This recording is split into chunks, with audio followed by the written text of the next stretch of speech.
오늘 하나님의 말씀의 제목을 하나님께 인정받는 삶과 예배 그렇게 했습니다. 하나님께 인정받는 삶 그리고 예배. 그러니까 우리가 예배자로 하나님 앞에 올 때에는 예배드리는 순간만 중요한 게 아니고 하나님 앞에 삶도 인정을 받아야 예배도 인정받는다. 그런 말씀의 뜻이 되겠습니다.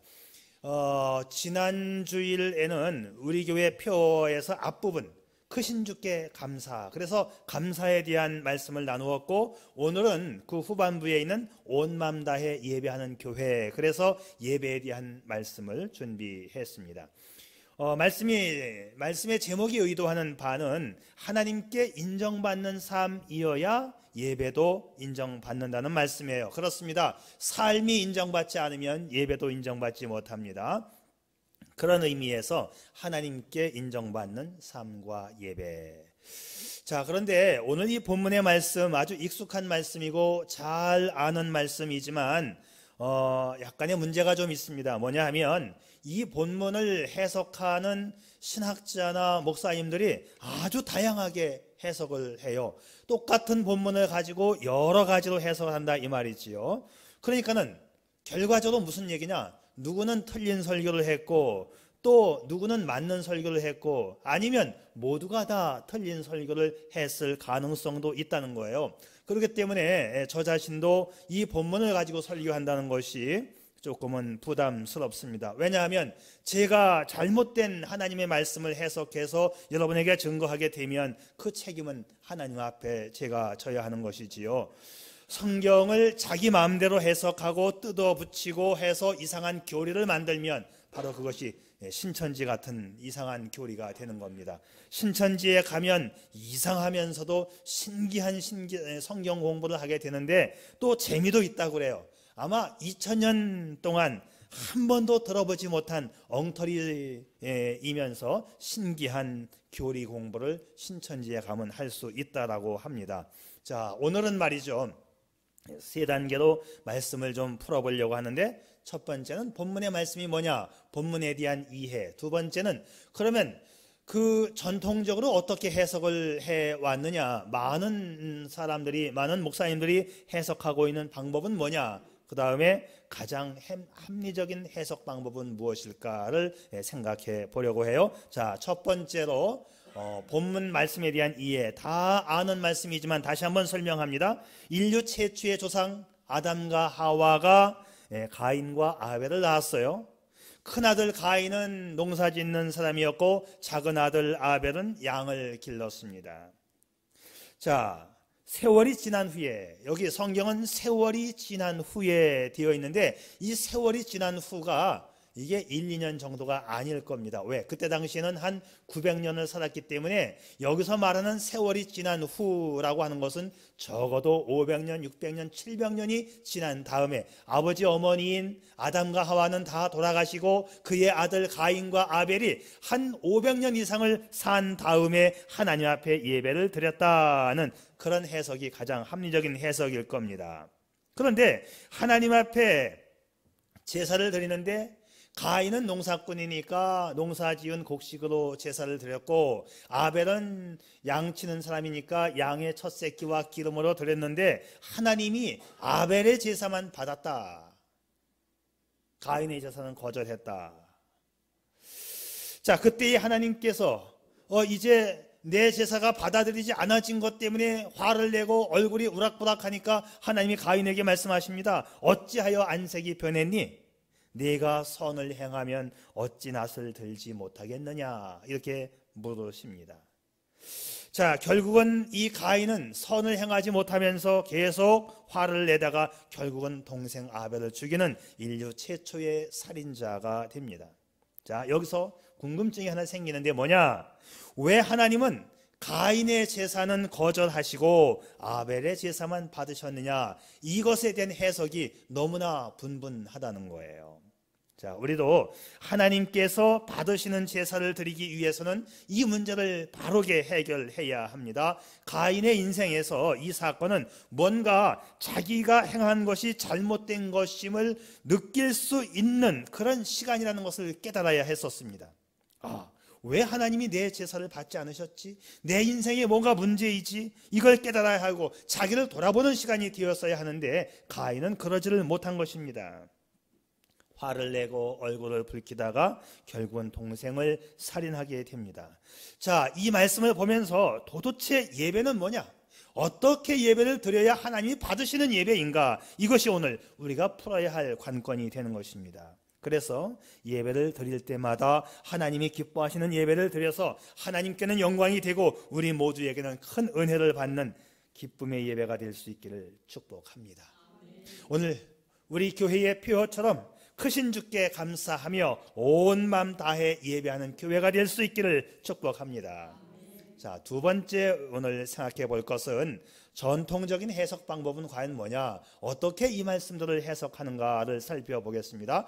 다시 말하면 가인의 제사가 거절된 이유가 뭐냐? 자, 많은 설교가들, 많은 신학자들이 해석하는 것은 가인의 제사는 처음 것을 드리지 않았다. 그리고 피의 제사가 아니었다. 그렇기 때문에 하나님이 받지 않았다. 자, 이런 해석을 내놓습니다. 실제로 구약 성경에는 처음 난 것을 아주 귀하게 여기십니다.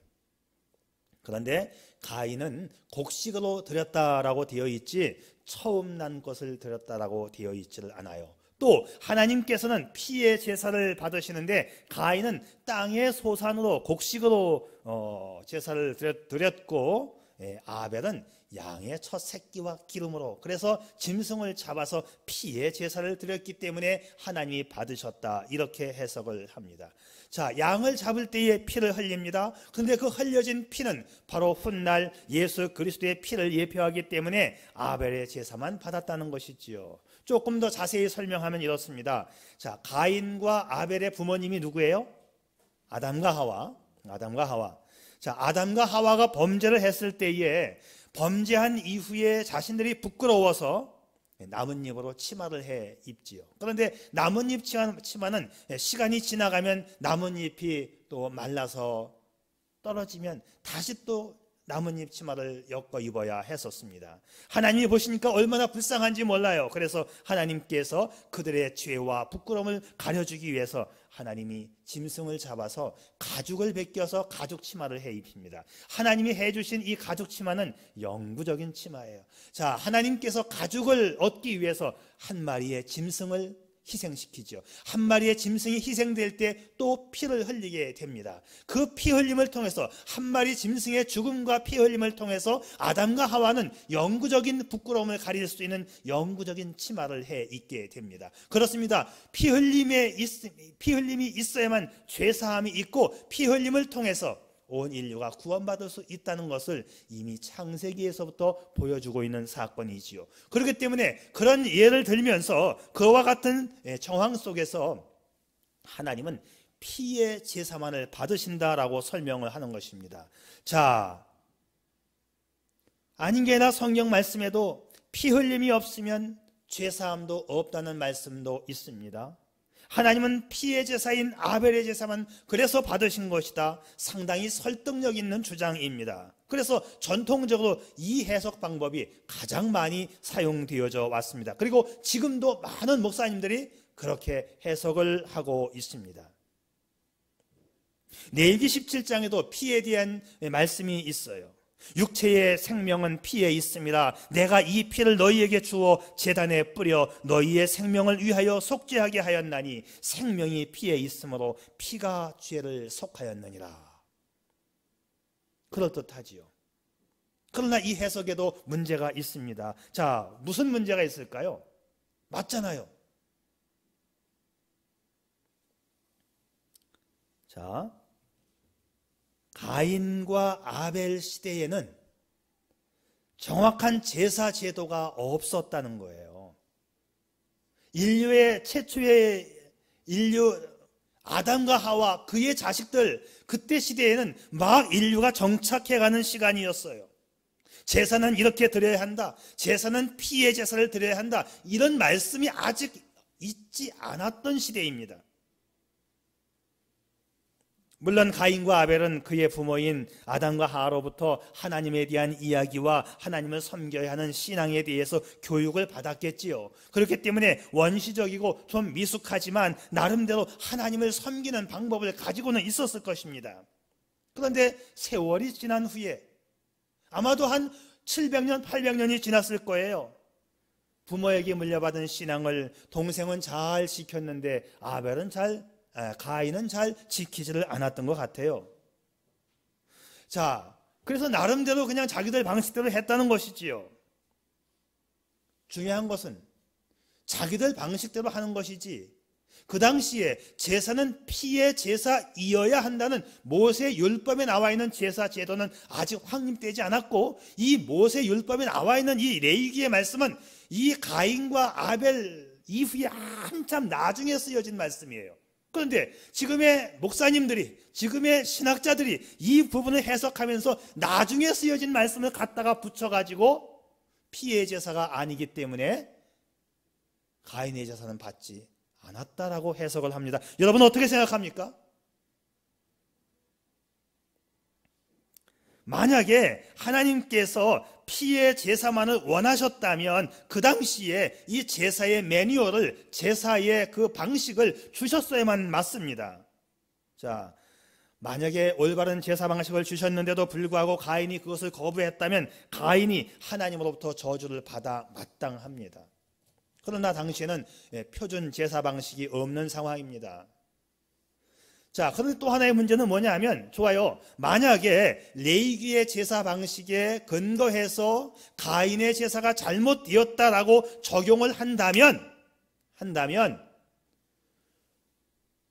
제사 방식이 나올 때에는 피의 제사 방식만 나온 게 아니고 곡식도 제사의 방식으로 나왔어요. 동일하게 나왔습니다. 같은 때에 곡식으로 드리는 제사를 소제라고 하지요. 소제는 하나님이 정말 기뻐하시는 제사입니다. 하나님 앞에 사제를 얻기 위해서 제사를 드릴 때에 동물을 가지고 나서 제사를 드려야 하지만, 동물에 너무나 가난해서 동물의 가장 작은 것 비둘기도 드릴 수 없을 때에는 곡식의 10분의 1 에바를, 10분의 1 에바 하면은 한 대박 정도 돼요. 이 한 대박만 갖고 와서 하나님 앞에 드려도 하나님이 기쁘게 받으신다고 되어 있어요. 그러면 제사 제도를 가지고 와서 해석한다 하더라도 곡식의 제사도 사실상 문제가 없는 거예요. 왜? 이 사람들 선입견이, 아벨은 좋은 사람 하니까는 아벨에게는 다 좋은 것만 갖다 붙이고, 가인은 나쁜 사람 하니까 가인에게는 나쁜 것만 다 갖다 붙여서 해석을 하고 있는 게 아닌가, 이렇게 제가 지금 보고 있는 것입니다. 그러니까 제사를 드리는데 무엇으로 드렸냐라고 하는 이 제물에는 사실상 문제가 없었다라고 저는 믿고 싶습니다. 자, 3절 말씀을 보게 되면, 세월이 지난 후에 가인은 땅의 소산으로 제물을 드렸고, 뭐가 문제예요? 내가 농사 짓는 사람이기 때문에 내 농산물을 가지고 하나님 앞에 제사 드리는데 뭐가 문제예요 이게? 이 구절에 문제 찾을 수 있습니까 여러분? 하나님이 곡식은 안 받으셨다고요? 천만의 말씀. 제사 제도가 확립될 때는 피의 제사는 물론이거니와 소제, 곡식의 제사도 하나님은 받으신다고 말씀하고 있습니다. 아마도 아까도 말한 것처럼 그 당시에는 900년을 살았으니까 한 500년, 700년 살아가면서 한 사람은 믿음의 삶을 살았을 것이고 한 사람은 믿음이 느슨해지고 타락된 삶을 살지 않았을까, 일단은 그렇게 추측을 해봅시다. 도대체 이들의 제사에서 무엇이 잘못되었기 때문에 하나님이 한 사람의 제사는 받으시고 한 사람의 제사는 받지 않았느냐? 제사의 방식이 잘못되었다? 그렇게 보기는 너무나 맞지 않습니다. 그러면 합리적인 해석 방법은 뭘까요? 오늘 제가 내놓는 해석 방법입니다. 그리고 오늘 말씀의 결론이에요. 자, 가인의 제사가 거절된 이유를 제가 한번 설명해 보겠습니다. 가인의 삶이 하나님 앞에 인정받지 못했다는 거예요. 하나님은 제사나 예배에 있어서 예배 드리는 지금 이 순간만을 보지 않는 것입니다. 평상시에 그가 살아온 삶과 함께 그 사람의 예배를 하나님은 받으십니다. 여러분 생각해 보세요. 평상시에는 믿음 없이 살다가 예배 때에 수많은 것을 가지고 와서 예배를 드린다고 하나님이 그 예배를 받으시나요? 절대 그런 예배 받으신 적이 없습니다. 하나님께서는 악한 자가 드리는 무수한 제물을 기뻐하지 않으시고 수차례 이 예배를 받지 않는다고 단언하신 바 있습니다. 마음을 돌이켜서 악한 행실을 버리고 선행과 정의를 행하며 제사를 드리면 내가 그때 받으시겠다고 말씀하셨죠. 그래서 이사야 선지자 때와 예레미야 선지자 때에 살던 그 시대의 모든 예배를 하나님은 다 거절하신다고 했어요. 그 시대의 사람들이 얼마나 많은 예배를 드렸습니까? 그런데 너희의 삶이 선하지 못하기 때문에 나는 너희의 예배를 받지 않겠다. 하나님 말씀 보실까요? 여호와께서 말씀하시되 너희의 무수한 제물이 내게 무엇이 유익하뇨? 나는 순양의 번제와 살진 짐승의 기름, 많은 양, 그리고 기름. 아까 야벨이 기름으로 드렸다고 했기 때문에 기름은 참 귀한 것입니다. 기름에 배불렀고 나는 숫송아지나 어린 양이나 순염소의 피를 기뻐하지 아니하노라. 가장 귀한 것, 아벨이 드린 기름을 갖고 와서 예배를 드려도 나는 받지 않겠다. 왜? 너희의 삶이 잘못되었기 때문입니다. 다음 이어지는 말씀 또 보겠습니다. 너희가 내 앞에 보이러 오니 이것을 누가 너희에게 요구하였느냐? 내 마당만 밟을 뿐이니라. 헛된 제물을 다시 가져오지 말라. 너희 악한 행실을 버리며 악행을 그치고 선행을 배우며 정의를 구하며 학대받는 자를 도와주며 고아를 위하여 신원하며 과부를 위하여 변호하라 하셨느니라. 이런 일들이 먼저 있어진 다음에 너희가 예물을 가지고 와서 내게 예배 드리면 내가 그 제물을 받겠다라고 하나님 말씀하고 있습니다. 그러니까 하나님께서 요구하시는 예배자, 그것은 제물의 종류나 제물의 양보다도 먼저 예배자의 삶을 더 중요하게 하나님이 보신다는 것은 성경이 일관되게 말씀하고 있는 것입니다.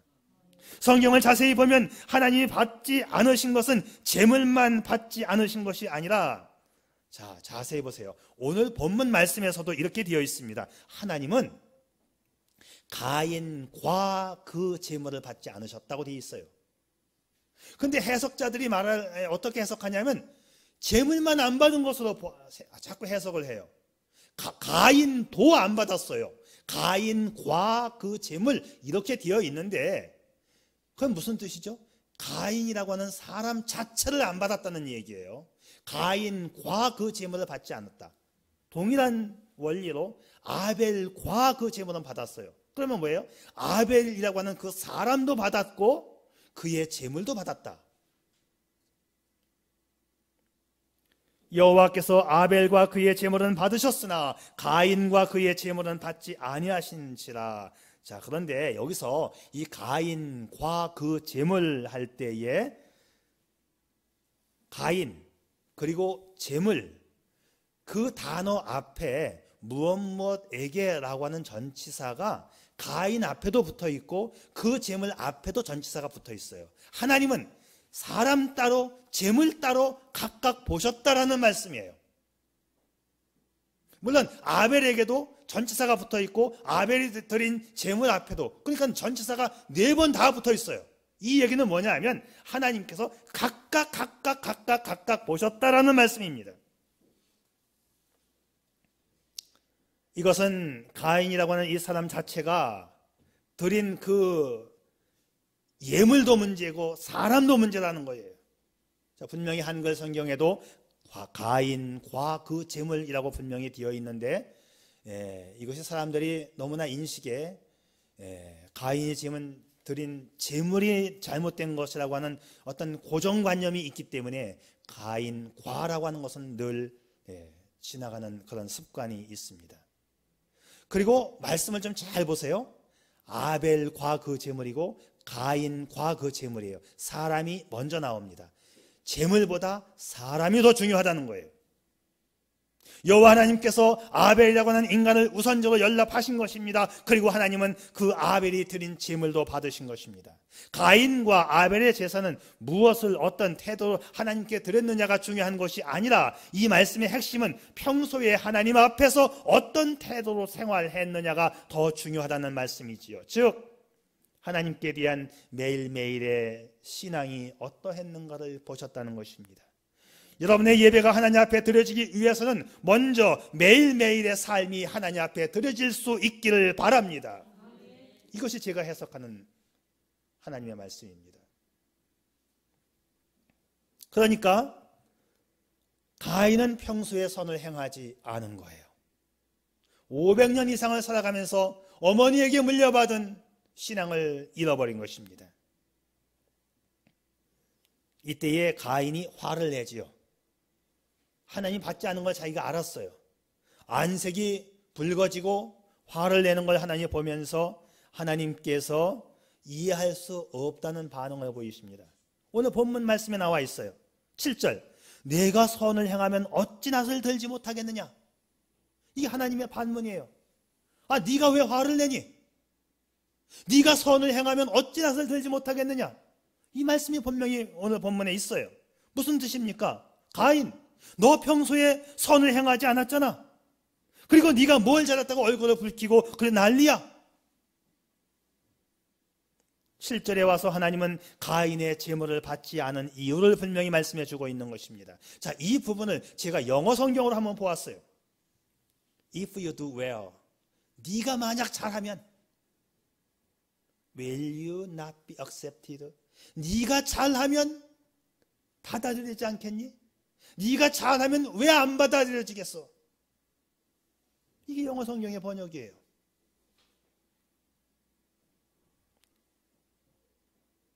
예배는 형식에 있는 것이 아니라 중심에 있습니다. 예배 드리는 그 순간의 자세나 태도, 제물의 양도, 종류도 다 중요합니다. 그러나 더 중요한 것은 예배 드리기 전 그의 삶과 마음의 중심입니다. 그러기에 마태복음 5장에도 이런 말씀이 있죠.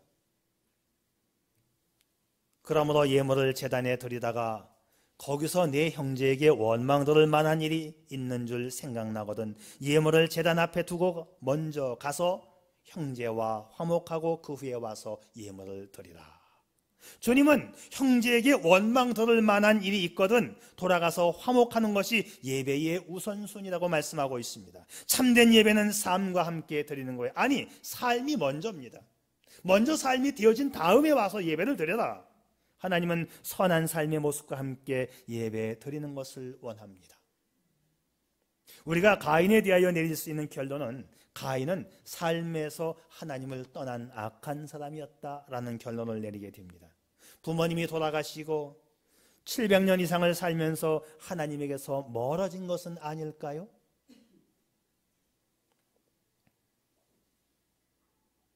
그러나 아벨의 삶은 전체가 신앙 중심으로 살아갔고 가인의 삶은 전체가 악하게 살아갔던 것입니다. 요한일서 3장에서도 명백한 증거를 우리에게 주고 있습니다. 이렇게 되어 있어요. 가인같이 하지 말라. 그는 악한 자에게 속하여 그 아우를 죽였으니 어떤 이유로 죽였느냐. 자기의 행위는 악하고 그의 아우의 행위는 의로움이라. 그러니까 하나님은 악한 자의 제사는 하나님께서 받으실 수 없는 악한 행위로 보시고 선한 자의 제사는 하나님께서 받으실 만한 선한 행위로 보시는 것입니다. 그래서 예배 전에 항상 중요한 게 하나 있습니다. 항상 빼놓지 말아야 할 것 하나가 있어요. 그게 뭔지 아세요? 참회의 기도입니다. 내가 온전하지 못한 상태로 예배를 드릴 수 없기 때문에 우리 교회 예배에 참회의 기도를 넣는 것이 바로 그런 이유예요. 장로교 합동측 교회에서 참회의 기도를 주보에 넣는 교회가 아마 거의 없을 겁니다. 잘 보세요 한번. 참회의 기도 넣는 합동측 교회는 거의 없어요. 오히려 예배에 대해서는 통합측이 훨씬 더 발달되어 있어요. 책도 많이 나와 있고 좋은 예배 서적들이 많이 나와 있는데 참 미안한 얘기지만 우리 합동측에서는 예배학을 전공한 자가 총신대학에 없습니다. 예배학을 전공하지 않은 교수가 예배학을 가르치고 있어요. 엉터리죠. 그런데 통합 측에는 예배학을 전공한 교수 학자들이 굉장히 많아요. 그리고 예배에 대한 좋은 책들이 굉장히 많이 나왔습니다. 합동 측에서는 한 권도 안 나왔습니다.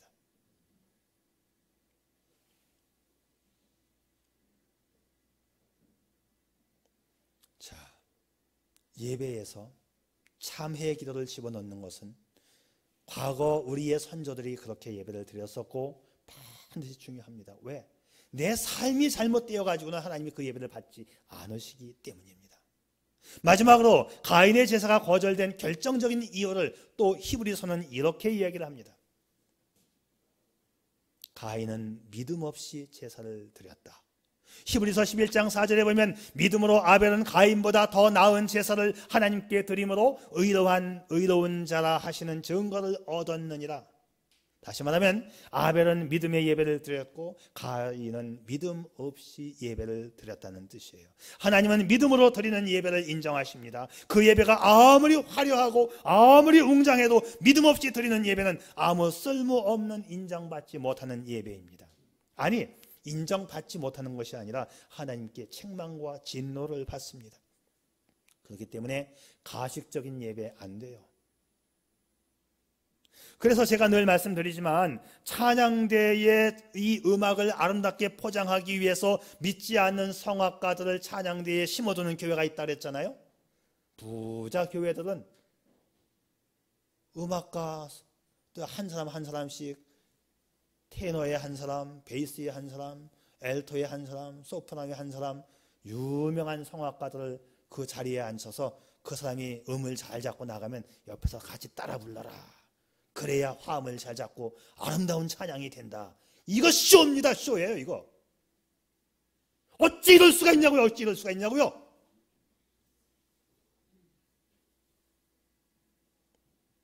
구약시대에 잘못된 예배, 형식적인 예배 내가 안 받는다고 했는데 왜 큰 교회들에서 돈이 남아가지고 그렇게 하는지 모르겠습니다.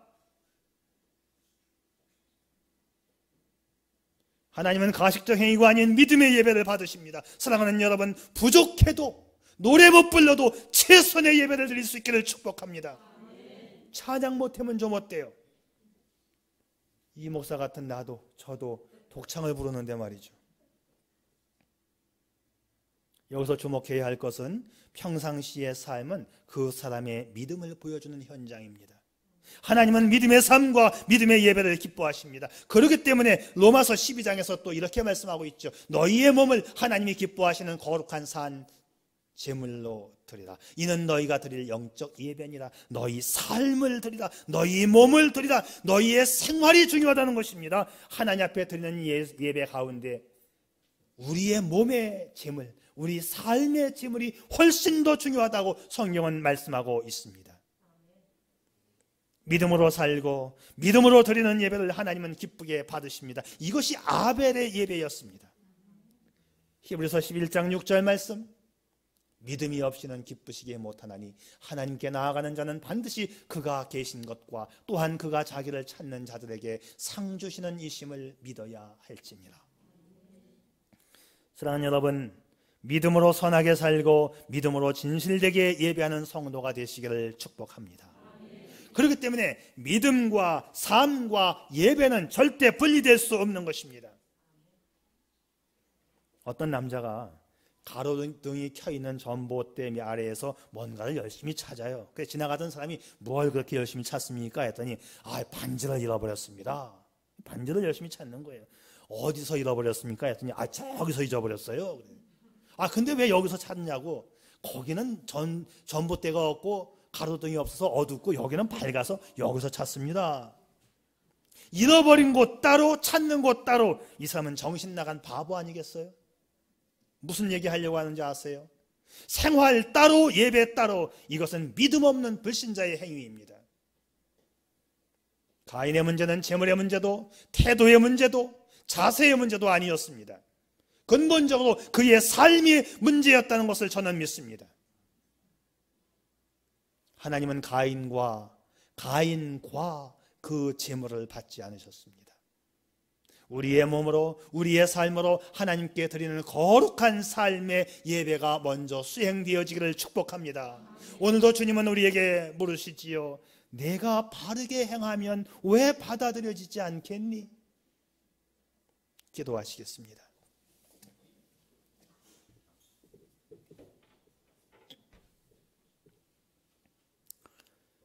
당신은 신앙의 모델을 어디서 찾습니까? 기도 많이 해서 부자 된 장로에게서 찾습니까? 설교 잘해서 큰 예배당 짓고 있는 목사에게서 찾습니까? 다 좋습니다. 기도와 말씀 다 좋습니다. 그러나 그보다 근본적인 것은, 아니, 그렇게 되기 위해서는 내 속에서 말씀과 기도로 녹아진 삶이 먼저 되어져야 하지 않을까요? 가인과 아벨을 평가함에 있어서 그 기준은 그의 삶과 그의 예배입니다. 악한 자는 악한 행실로 살다가 믿음 없는 예배를 드렸고, 선한 자는 선한 행실로 살다가 믿음의 예배를 드렸습니다.